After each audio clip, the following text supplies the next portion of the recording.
Every team, every topic, everywhere. This is Believe. Welcome to Sugar-Coated Murder Podcast, a brilliant true crime podcast hosted by two zany sisters, all while baking up delicious treats in their kitchen. Here are your podcast hosts, Karen Devaney and Ann Varner.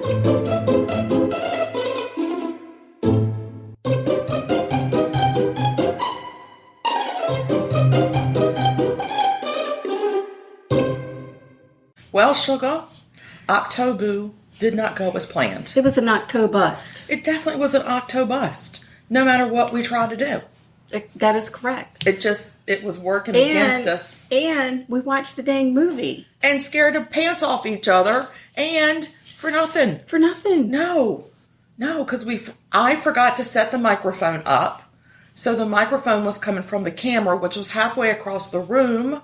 And we were sometimes picking up the sound from the TV. And sometimes, and not from us. Right. And then at other times, it was us and not the TV. It was a holy mess. It was a mess. So we have thrown in the towel on OctoBoo. OctoBoo just didn't go. We've put OctoBoo to bed. Yes. It's gone. It's gone. May he rest in peace. Night-night. So what we've decided to do is just throw in the towel and go back to our episodes as if it were even October. It's the only thing we could do. I agree. Because this is what we know. This we can do. I mean, we can only hope. Well, that's true. I mean, we're not at the end of the episode. I can look and see that I did press record. That's good news. So that's helpful. And it does seem to be recording. That's amazing. And it seems to be recording our voices. So right there, it's a trifecta of promising. Yeah, I hope it stays. I hope it sticks. We'll see. We'll see. One never knows. I agree. It's my turn to do a recipe and your turn to do a moida. Yes. So I'm going to talk about my recipe really quick. You go right ahead. We all need more protein. It's true. We all need more protein. We don't eat enough protein. We need more protein. And so I thought, why not do something with protein? Yeah. Protein. So what I did was I made some protein balls. Everybody loves a ball. And extra protein in your ball never hurt anybody. A pre-holiday season ball. You're right. Very good. It is almost ball season. It is. So let's just ramp it up a little bit early. Yeah. And we're going to call this OctoBalls. There you go. She's made OctoBalls. So I'm going to give you the ingredient list. It's 1.5 cups of the natural, but no stir, creamy peanut butter. Okay.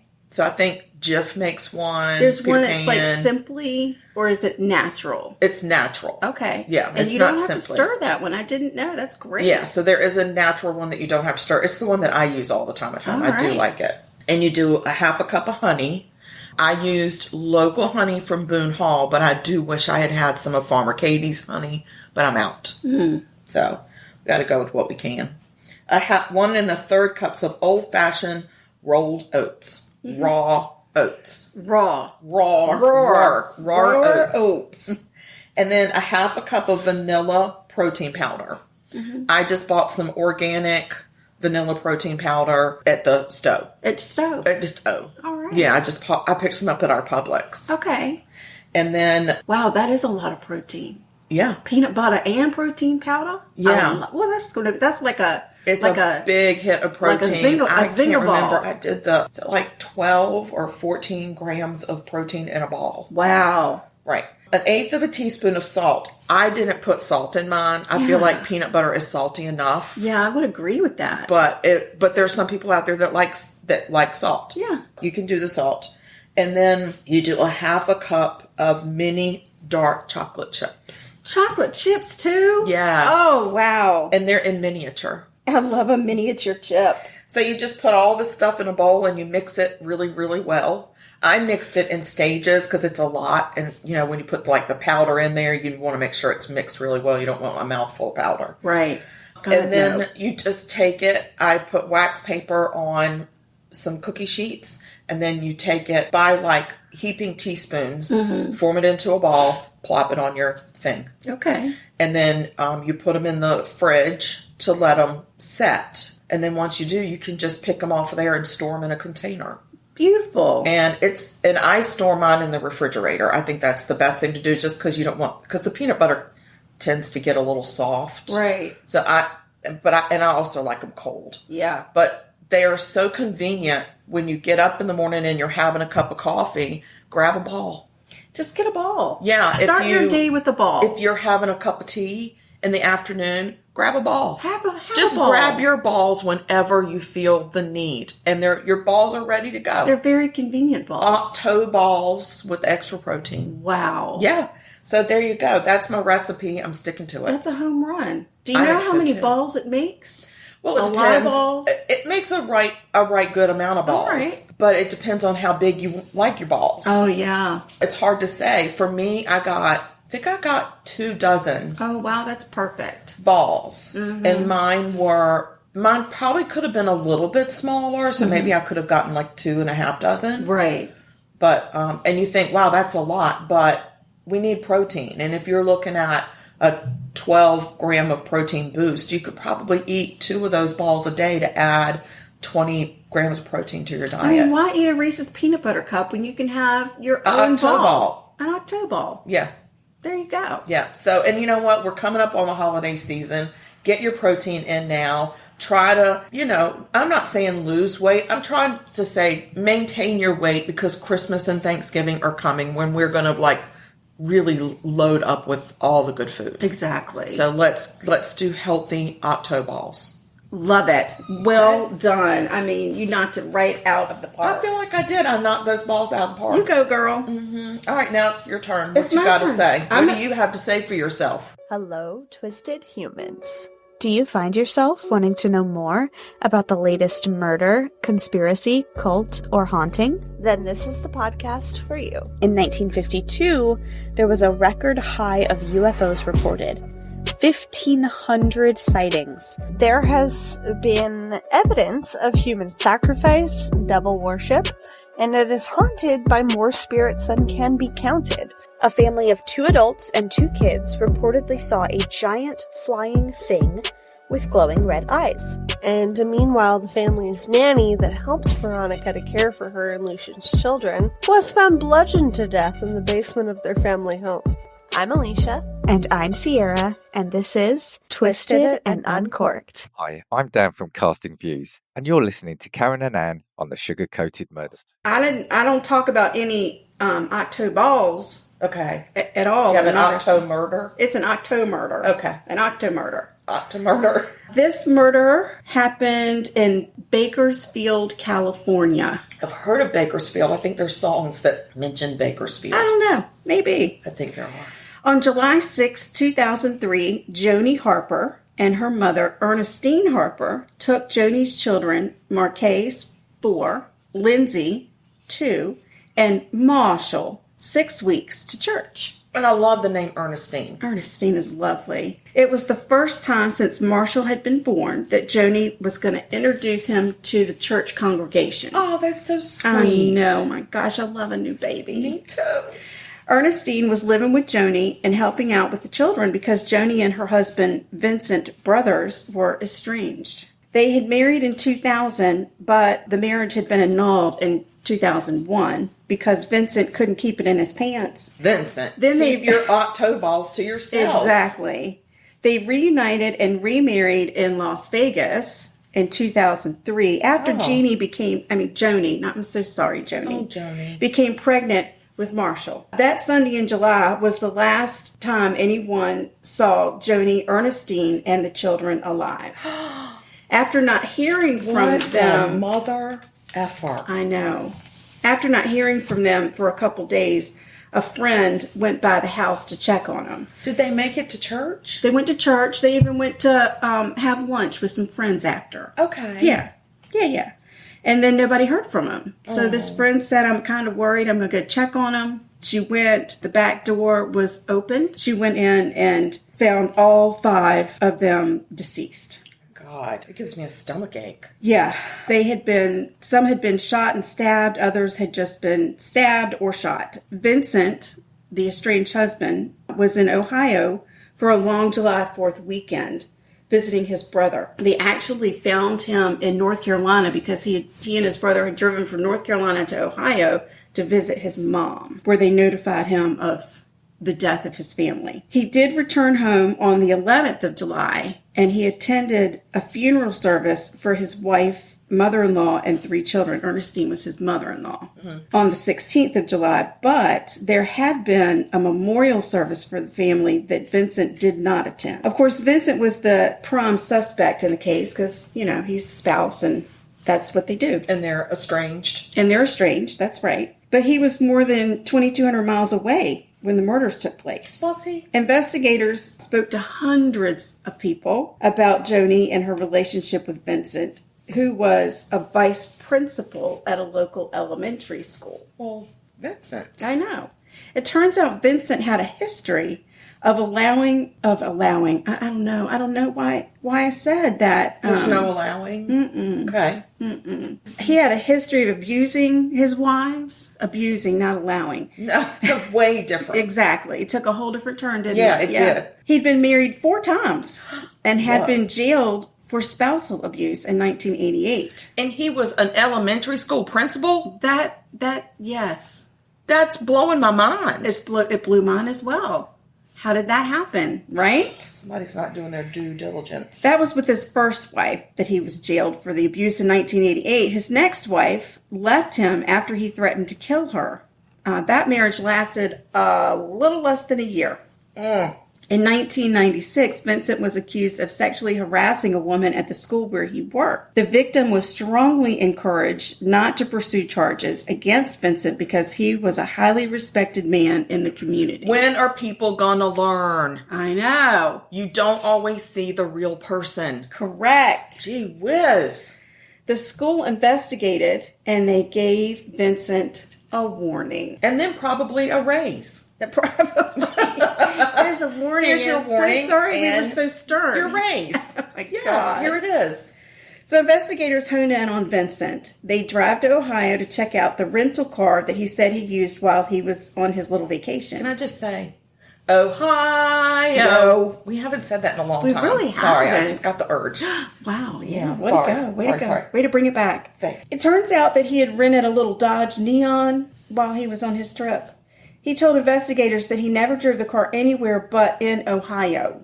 However, according to the rental company, he managed to tack 4,500 miles onto the odometer. Yeah, doesn't he know they have a record of the odometer? Well, he'd been lying for some time about this women and what he was and doing to people women. were believing him. Yeah, because so he's so highly respected vice principal of an elementary school. Hello, rental car agency. I am a highly respected elementary school teacher. So there is no need for you to record any kind of a mileage on this car. I don't know what happened. It must be some kind of a manufacturer blip. Ohio is a really big state. I drove 4,500 miles around the town. It takes a long time to get to the store.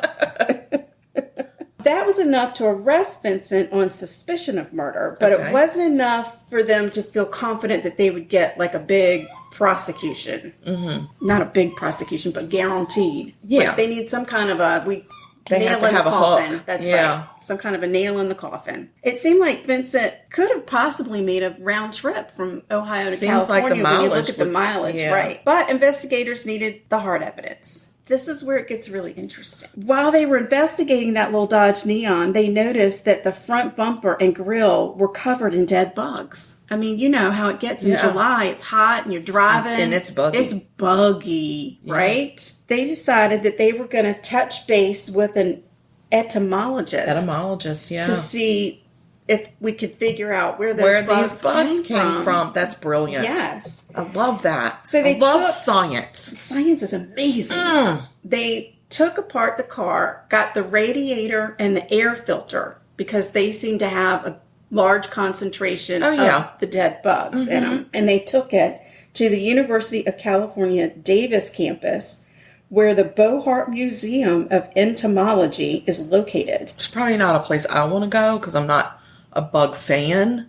No, but it is. But fascinating. One of the largest in the country. I think that's fascinating. It is fascinating. I find that to be fascinating. And the director museum the director of the museum specialized in entomology, and she was a teacher, and she had been doing the study of bugs for over 30 years. So she was very, very knowledgeable. They took apart, they actually went in and they picked the bugs out.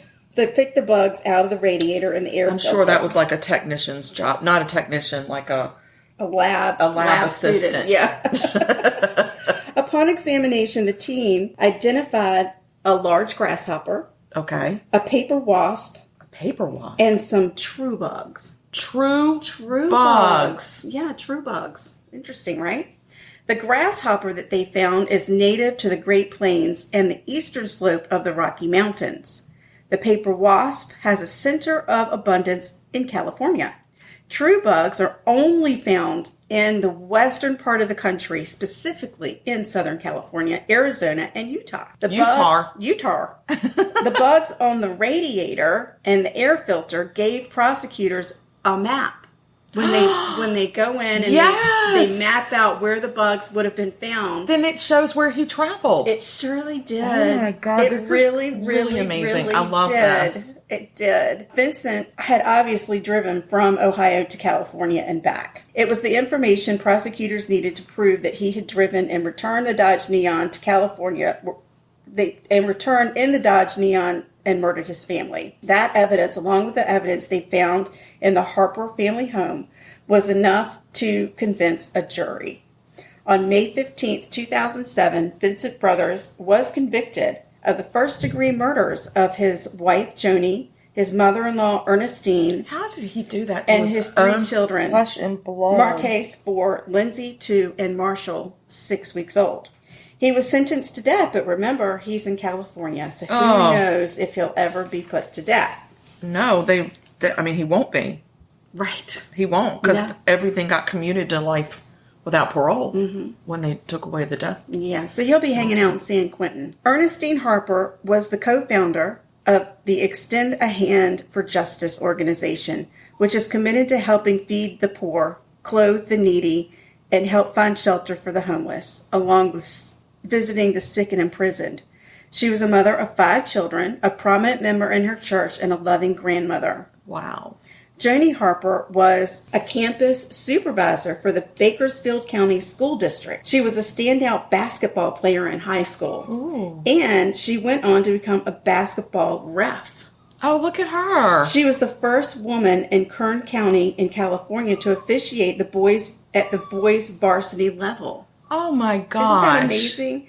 She was a loving mother and faithful Christian. Vincent Brothers had a daughter from a previous relationship. And on the day of his sentencing, she spoke to the court. And she publicly disowned her father. Oh my gosh. Good for her. And changed her last name. I have chills all over. Chills. She was 18. Good for her. The Harper family filed a civil suit against Vincent to recap funeral expenses. And that's something that we don't always think about. But just because you're a murderer doesn't mean that you don't have assets. I agree. I think personally, there would have been it should be a law of the land. Right. That when you're convicted of murder, your assets go to the victim's family, no questions asked. I don't give a crap. I agree. What your assets are. If it's a penny, a pillow, or a mansion, and millions of dollars. If you murder a person, right, you take their life. I just think, and it used to be this way way back in like the Wild West days. Oh. When you murdered somebody,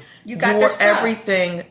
Everything that you had went to the victim's family. That's nice. Yes. It should be that way. It should be. But it's not. That also was the time when they hanged you for stealing a horse. Right.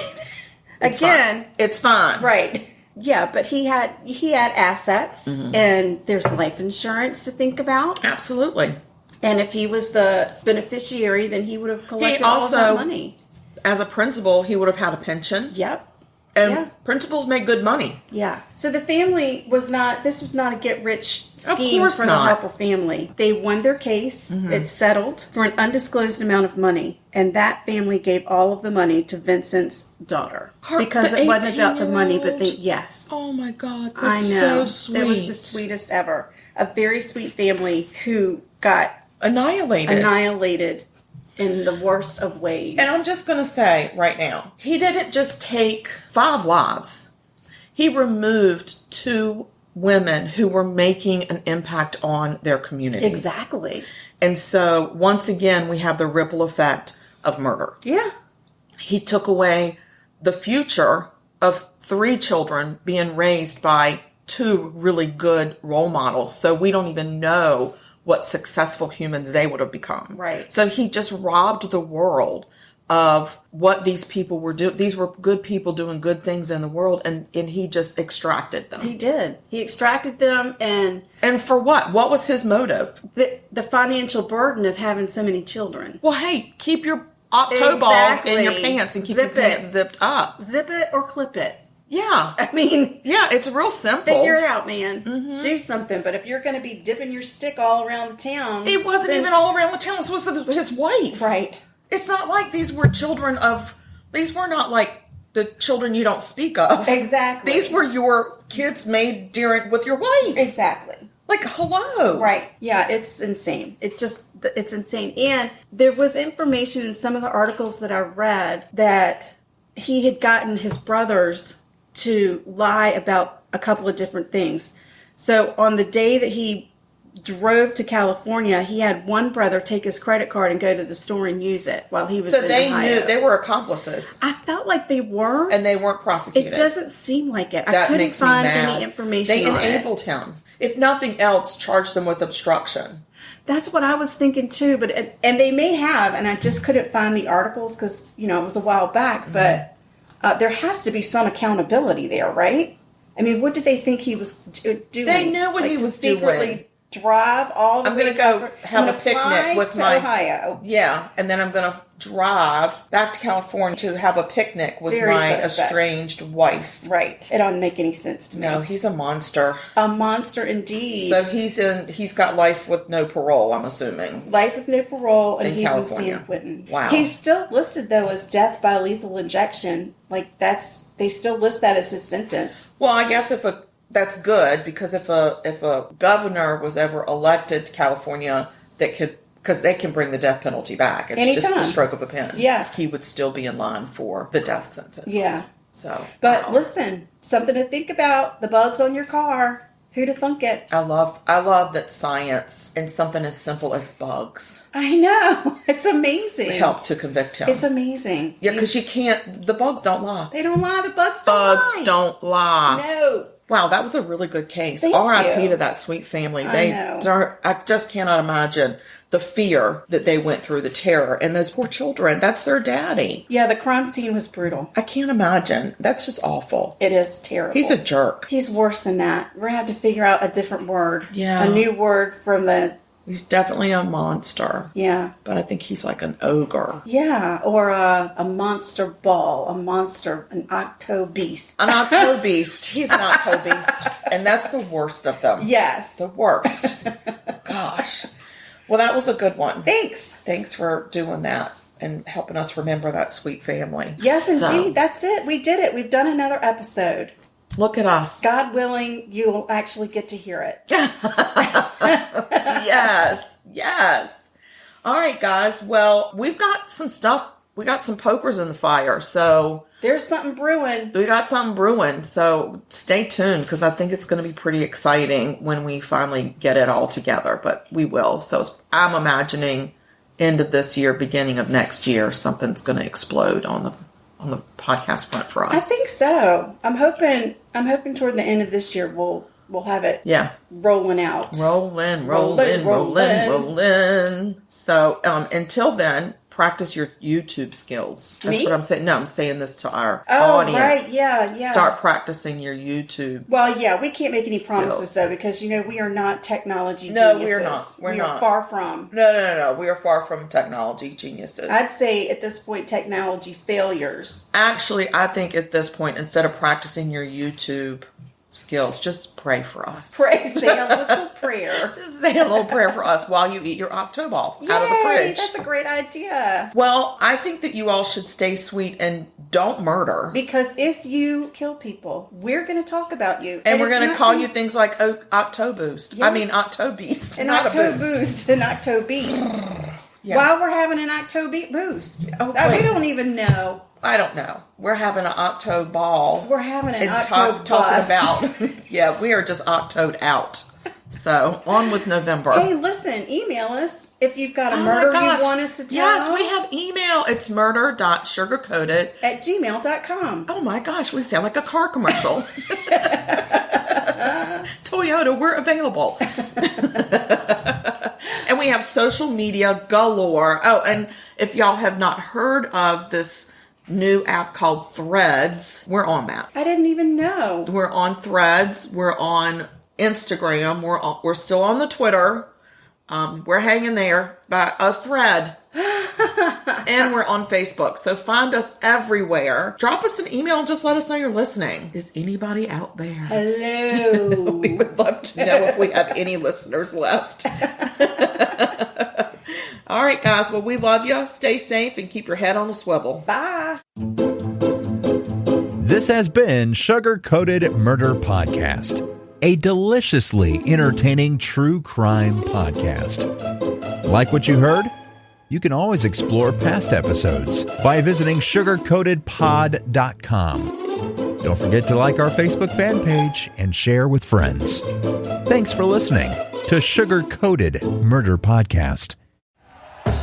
Thank you for listening to Believe. You can show support to your host by subscribing to the show and giving us a 5-star rating on your preferred platform. Check us out at Believe.com and search for BLEAV on YouTube.